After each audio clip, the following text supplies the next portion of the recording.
Assalamualaikum warahmatullahi taala wabarakatuh dan selamat pagi kepada semua follower, pengikut, penonton Future Integrative Homeopathy Center. Okey. So, hari ini kita bertemu lagi pada hari yang baru dengan tajuk yang baru. So, semoga hari ini lebih baik daripada hari yang semalam. Apa khabar semua? Khabar baik? Apa khabar? Alhamdulillah. Okey, harapnya semuanya dalam keadaan yang sihat dan juga dalam keadaan yang rasa bahagialah ataupun hari yang biasa atau tapi kita berilah sedikit simpati kepada negeri Melaka ya, sekarang sedang banjir.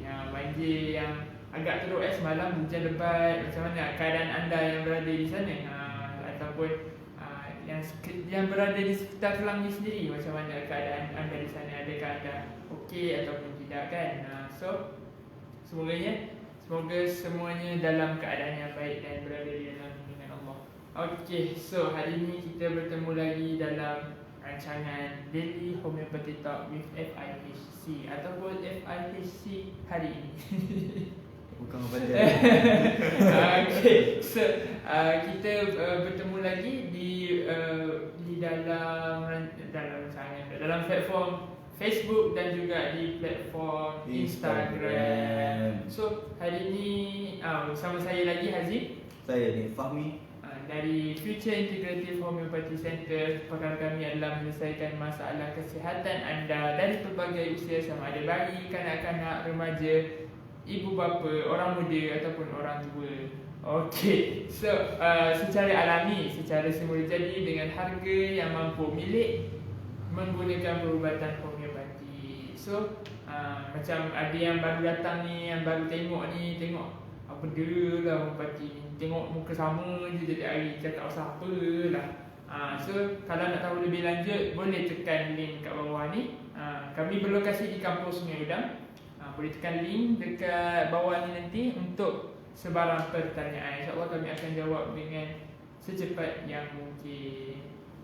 Okey, kita nak cerita hari ini tentang suatu penyakit autoimun. Banyak dah kita cakap pasal autoimun minggu ni dan minggu lepas. Ada yang psoriasis, ada pasal eczema, rheumatoid arthritis.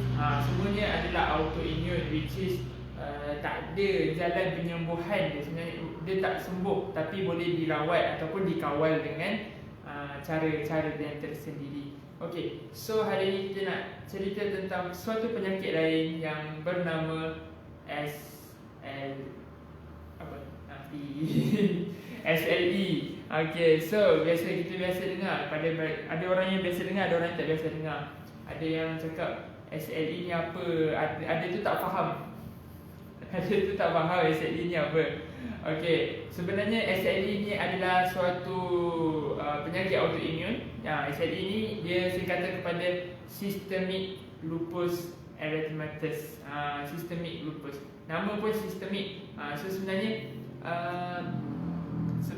SLE ni bermaksud dia adalah autoimmune disease yang menyerang badan kita sendiri, yang boleh melibatkan dari pelbagai organ.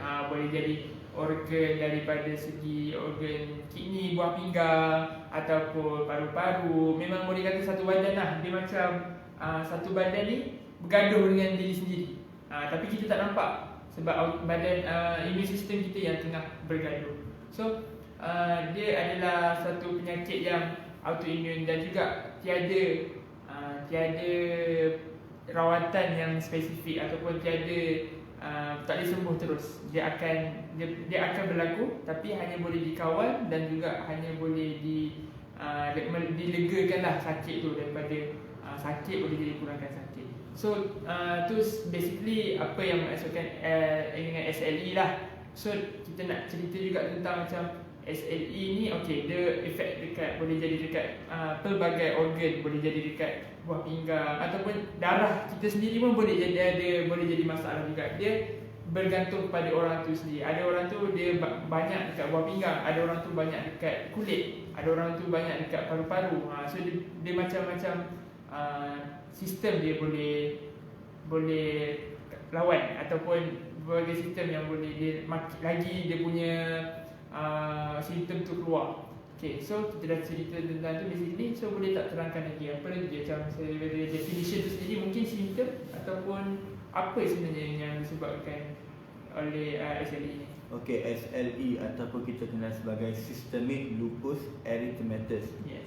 Macam Hong Fahazin cakap tadi, ianya adalah salah satu penyakit autoimun yang melibatkan chronic inflammatory disease. Maknanya kata chronic, dia berpanjangan. Inflammatory, dia ada keradangan yang mana Fahazin pun dah cerita, dia affect semua sistem.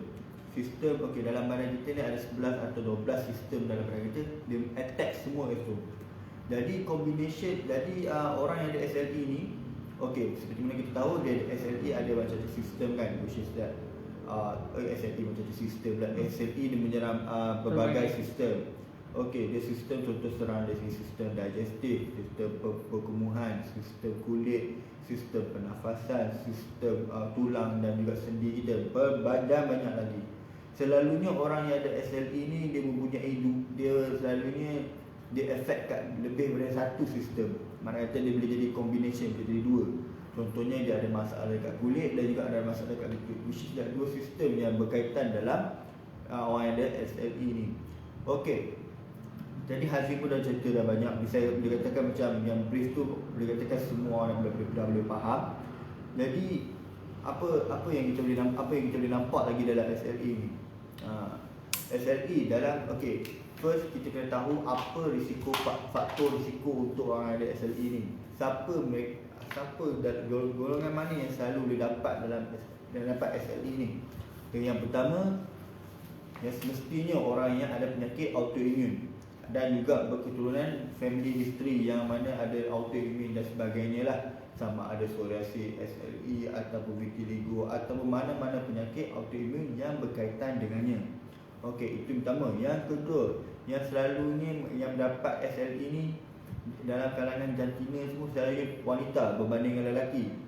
Dan yang ketiga, umur yang selalunya mendapat SLE ni, SLE boleh jadi di berbagai peringkat umur. Kanak-kanak boleh jadi, dewasa boleh jadi, remaja boleh jadi, orang tua boleh jadi. Tetapi dalam ni selalunya yang jadi orang yang dapat SLE ni dalam lingkungan umur 15 tahun atau sampai ke 45 ataupun 50 tahun. Dalam lingkungan umur inilah. Jadi ini adalah mereka yang tendensi untuk mendapat SLE, Systemic Lupus Erythematosus. Okey, Systemic Lupus Erythematosus ni, untuk pengetahuan anda semua, dia ialah penyakit yang mana semua orang boleh dapat. Bukan semua orang lah, mana kata macam penyakit ni boleh katakan zaman sekarang ni boleh katakan dah biasa penyakit tu. Boleh katakan orang dah hidup dengan penyakit itu. Ada juga yang baya-baya umur 20 tahun ada, dan juga era zaman sekarang yang moden ni boleh katakan banyak yang ada. Puncanya apa? Salah satu faktornya punca sebabkan oleh faktor family lah selalunya. Jadi jadi macam ni kita nak tahu yang kita ni ada SLE ke tidak?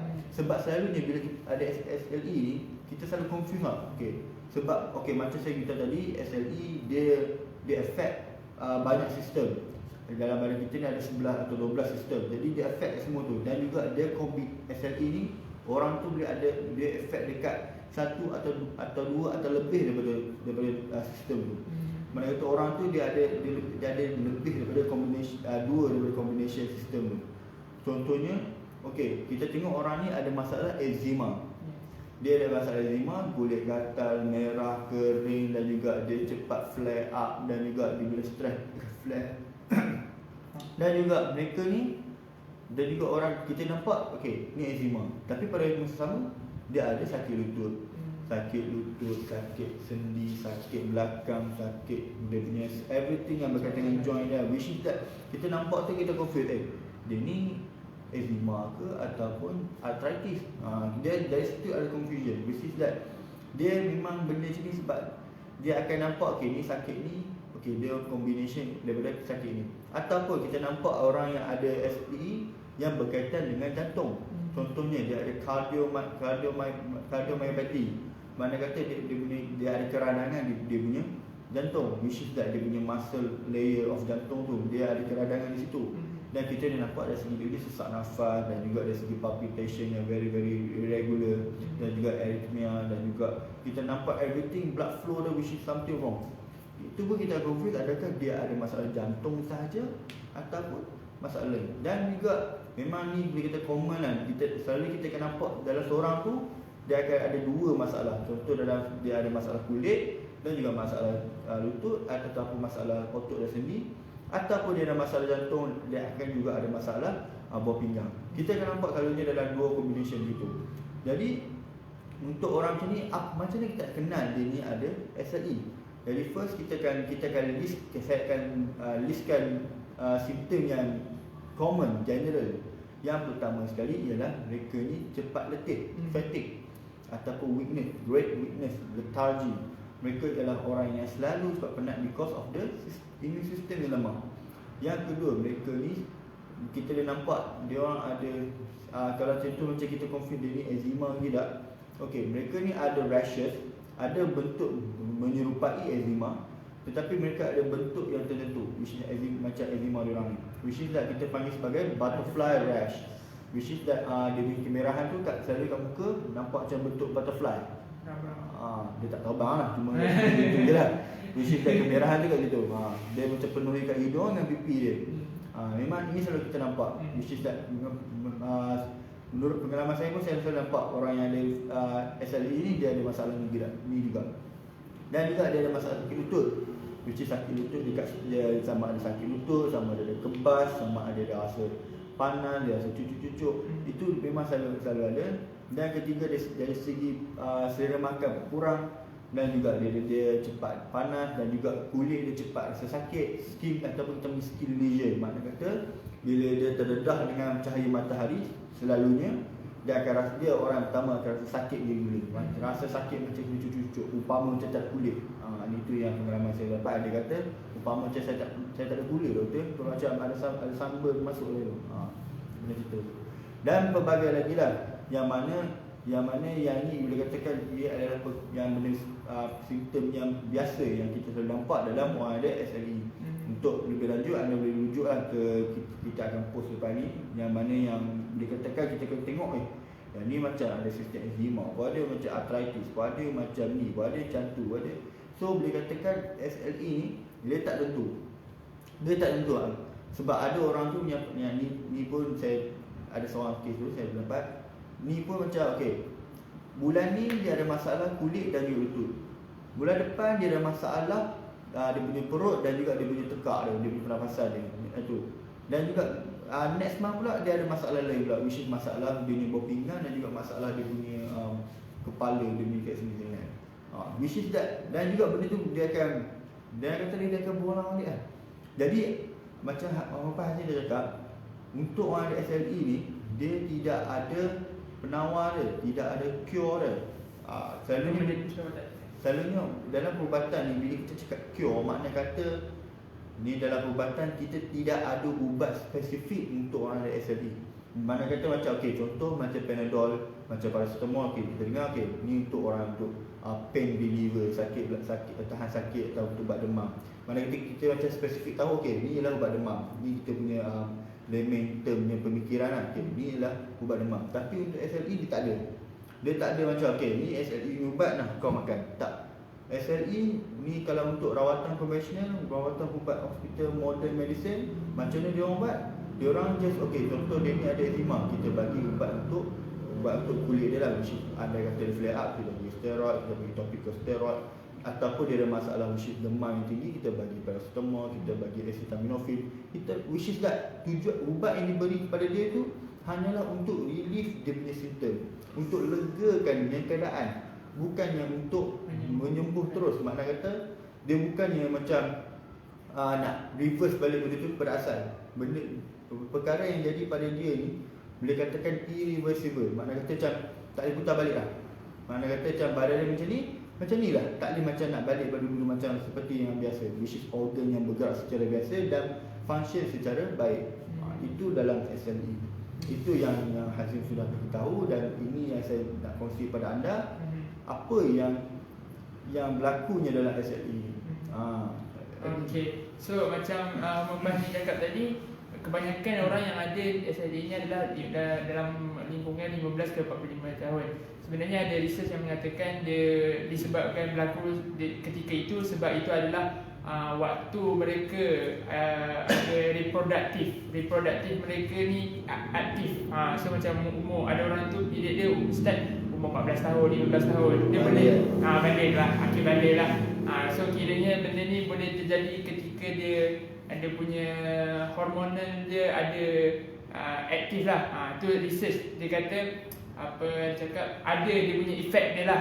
Dia tak cakap disebabkan 100% daripada hormon, tapi benda tu memberi sedikit kesan kepada terjadinya SLE ni ataupun teraktifnya SLE dalam kat badan kita. Sebab macam kita cakap tadi, autoimmune ni sebenarnya memang dia tak inherited, dia tak directly like mak dia ada SLE, anak dia tak semestinya ada SLE terus. Mungkin cucu dia ataupun cicit dia, benda tu mengalir kat dalam darah. Sebab benda tu boleh dikatakan sebagai faktor risiko jugalah untuk orang yang untuk ada SLE ni sendiri. Dan juga macam cakap tadi, SLE ni juga common symptom yang tadi yang cakap tadi, ada yang Mubani cakap untuk certain organ, certain system like digestive system, respiratory system. Tapi kalau macam awal-awal yang ada orang yang SLE ni ada adalah macam fever ataupun demam yang berpanjangan, sebab dia adalah keradangan dalam badan. So dalam radang tu dia tengah lawan diri sendiri, so dia keluarkan simptom dia panas. So dia macam pelik lah, like kita sakit tapi badan kita nak lawan, tapi bila tak ada benda nak lawan, dia lawan juga. So dia akan keluar demam. Ataupun dia boleh terjadinya selera makan kurang. Bila selera makan kurang, dia akan jadi weight dia akan turun.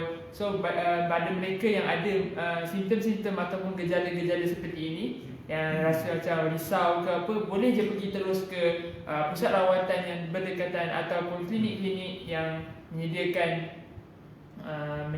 servis untuk buat check up senang, medical check up. So boleh dengan macam mana kita nak diagnose benda ni, biasanya akan didiagnose melalui ujian darah. Bila ujian darah tu kita boleh dapat lebih detail lah tentang apa sebenarnya pesakit kita ada, ataupun sebenarnya apa yang sedang berlaku dalam badan patient ni sendiri. And then kita akan consult, kita akan tanya ada ke dalam family history, ataupun macam mana kehidupan seharian. Macam kalau biasa ada ke gatal-gatal dekat kulit ni, ataupun bila keluar terdedah dekat matahari ada apa-apa problem tak. So benda tu kita take note, ataupun kita ambil kira lah dalam pengurusan SLE ni sendiri. So kita dah bercakap pasal tu.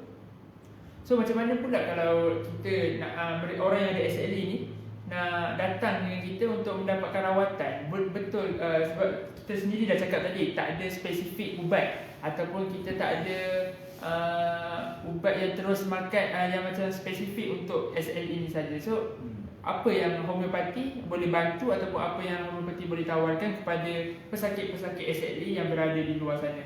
Okey, macam bidang perubatan yang lain, seperti macam konvensional, apa yang mereka boleh apa dia orang punya approach dalam menangani, dalam merawat SLE ni, mereka hanyalah melegakan simptom, melegakan pesakit itu.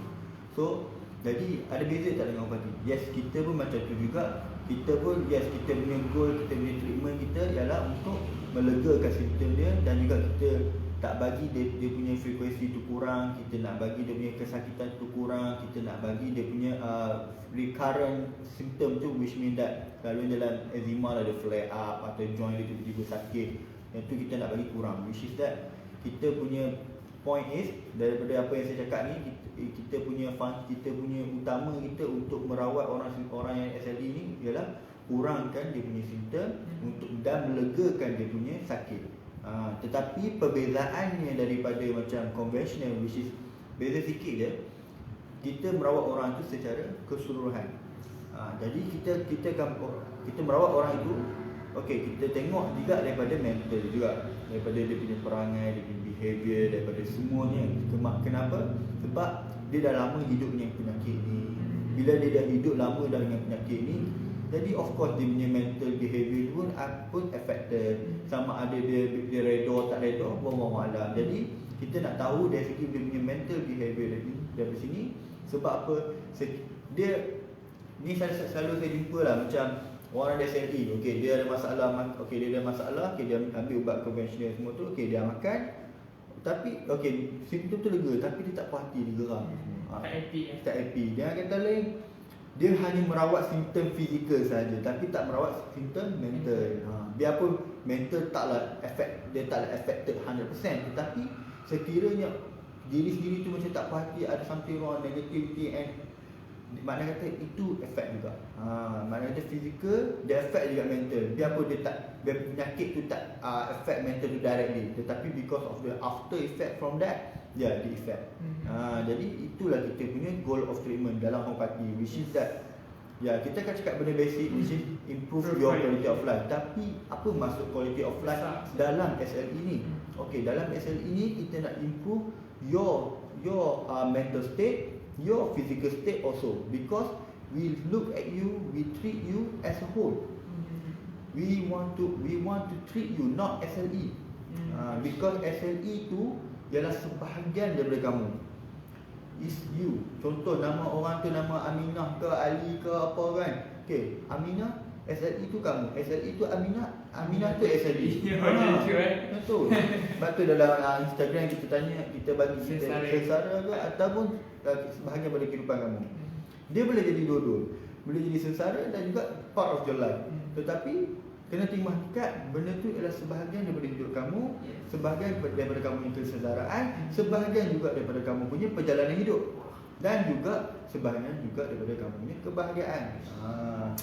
Di sebalik luka ada dia riangnya. Allah. Ini perubatan kan. Cakap pasal diri ke macam mana tu? The point is SLE ni dalam homeopathy yang kita nak tekankan ialah kita nak rawat you secara fully. Jadi andai kata macam anda datang ke kami, which is especially ke pusat rawatan homeopathy Future Integrative, anda datang kami, okey, anda sekiranya anda ada lab report daripada hospital ataupun ada blood test ataupun any report yang ada, okey, you boleh tunjuk pada kami, okey, kami nak tengok. Sebab kami nak tahu apa yang lebih khusus untuk anda, dan juga kami nak plan apa management untuk anda sekali.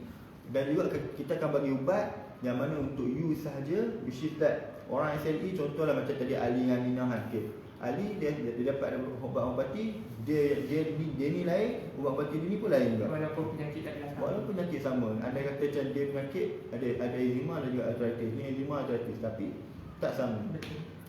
Itu yang kelebihan homeopathy nak beri pada anda lah. Sebab simple je, kita nak rawat you secara keseluruhan, dan your mental health, your physical state pun memainkan peranan dalam you punya kehidupan.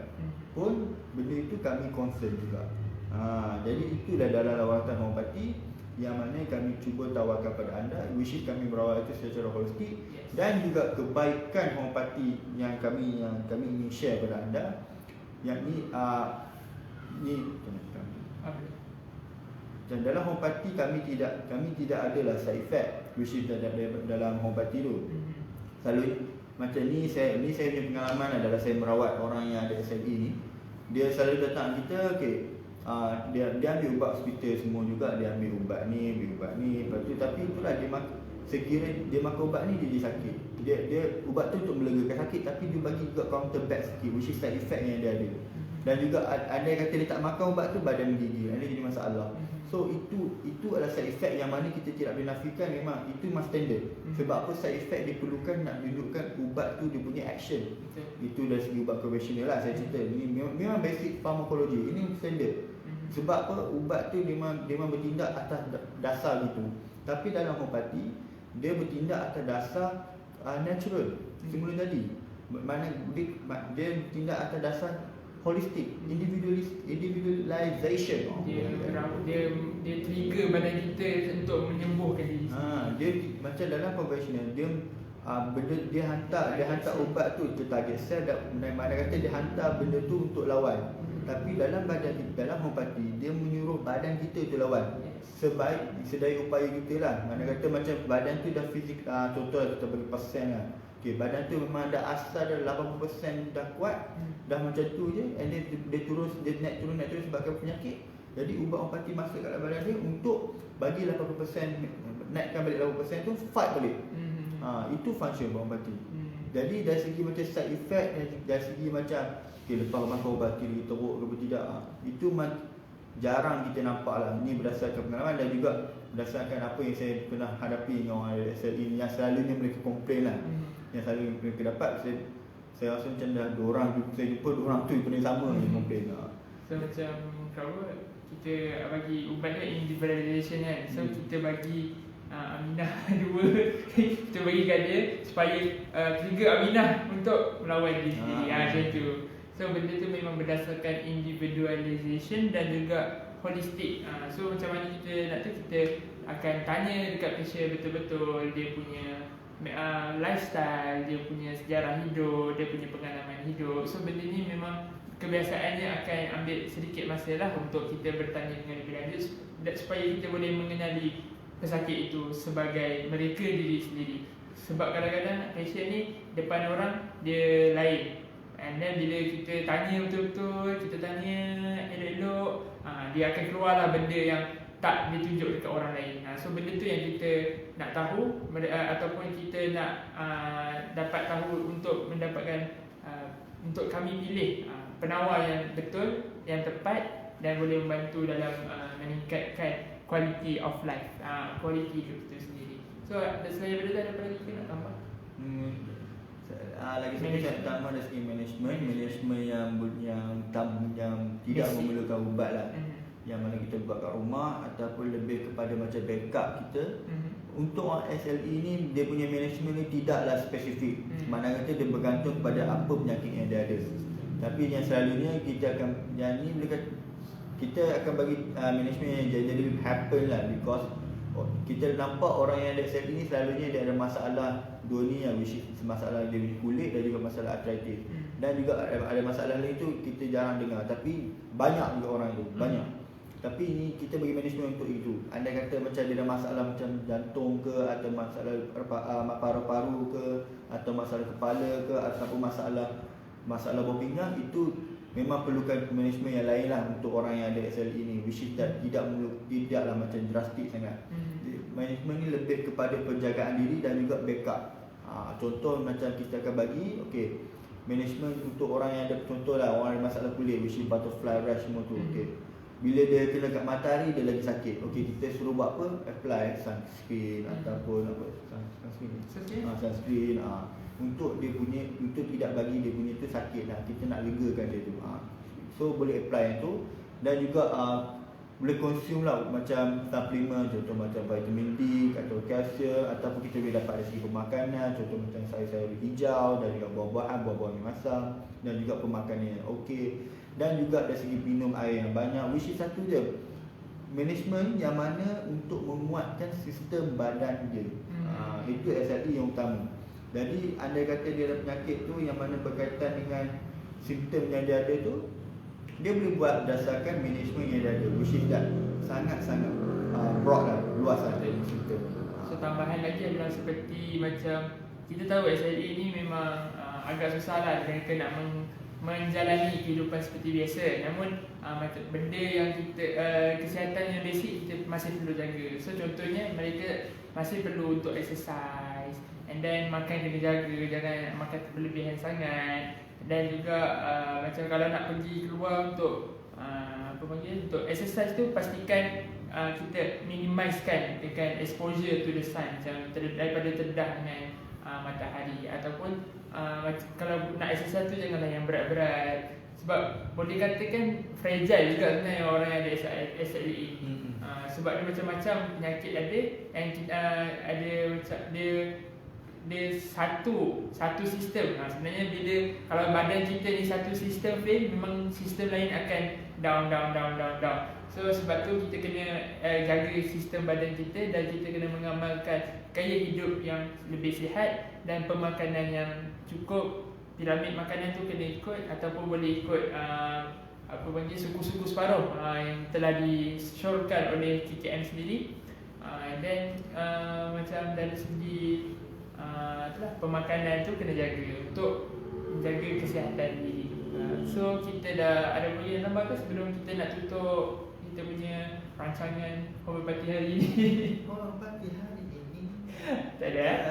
Jadi orang yang ada SLE ni, apa yang jadi kita sudah bincangkan ialah kita cerita dia punya definition, dia punya symptom, dia punya faktor risiko dan juga management, dan juga apa yang homeopati management untuk orang yang ada SLE ni. Jadi basically untuk orang yang ada SLE ni, yang pertama sekali kena sabar banyak. Sabar dan juga don't be too drastic. Dia balik pada apa yang saya masukkan yang sabar tu, which is that kita kena sedar, kita kena accept yang SLE ni tidak ada penyembuh dia. Kena sedar itu. Tapi bukannya itu perkara yang macam we are lost hope already. No. Which means that macam saya beritahu tadi, dia adalah sebahagian daripada hidup anda. Jadi genggamlah dia dan juga hiduplah dengan baik. Sekiranya kamu deny benda tu, ni basic psikologi lah. If you are in denial, if you push them away, push them hard, they will come to you again. Macam orang lah, contoh kita break dengan perempuan dia, kita tolak dia, macam mana lagi? It is what it is. It is what it is. Yeah. Gitu. Jadi that's why lah, dari segi macam jangan terburu-buru bila kita nampak okay, ni suplemen ni untuk ubat ni, untuk SLE, ada dengan penawar pula ni semua. Jangan terburu-buru. Jadi tanya pada mereka yang tahu dan juga konsult dengan mereka yang lebih tahulah, contoh macam doktor ke, ataupun pergi ke mana hospital ke, ataupun boleh je datang ke pusat rawatan kami ni. InsyaAllah kami boleh bantu apa yang mampu lah. So sekiranya anda mempunyai masalah, sebarang masalah kesihatan, sama ada demam biasa ke, batuk sesama, ataupun penyakit yang ada yang kita cerita tentang hari ini, iaitu SLE, Systemic Lupus Erythematosus, untuk dapatkan rawatan boleh tekan link di bawah ni. Kami dah sediakan link dekat komen, dan juga ataupun boleh WhatsApp tu kat link tu lah, ataupun boleh PM di Facebook dan juga boleh DM di Instagram. So InsyaAllah kami akan live lagi esok dengan tajuk yang lebih baru bersama kami di homeopati. Combes pula homeopati hari ni. Aku dah kata Sama combes lah homeopati hari ni. So kita nak di penghujung rancangan, semoga apa yang kami share ni memberi manfaat kepada anda. So sekiranya anda rasa benda ni bermanfaat kepada anda dan dapat tahu benda yang baru, boleh share dengan orang lain, dan juga kongsikan bersama orang yang mungkin ada SLE ni, ataupun mereka sudah lama mencari jalan penyelesaian dan juga nak cuba cara lain. So bolehlah jumpa kami di Future Integrative Homeopathy Center. So sehingga kita bertemu lagi pada esok hari pada jam 11.30. Saya Haziq. Saya Nik Fahmi. Kami dari Future Integrative Homeopathy Center. Kepakaran kami adalah menyelesaikan masalah kesihatan anda, sama ada daripada bayi, kanak-kanak, remaja, orang muda, orang tua, secara alami. 5 je. Secara alami, secara semula jadi, dengan harga yang berpatutan menggunakan perubatan homeopati. So kita bertemu lagi pada esok 11.30 pagi. 11.30 malam. 11.30 pagi di Facebook dan juga Instagram. Sekian. Terima kasih. Bye bye.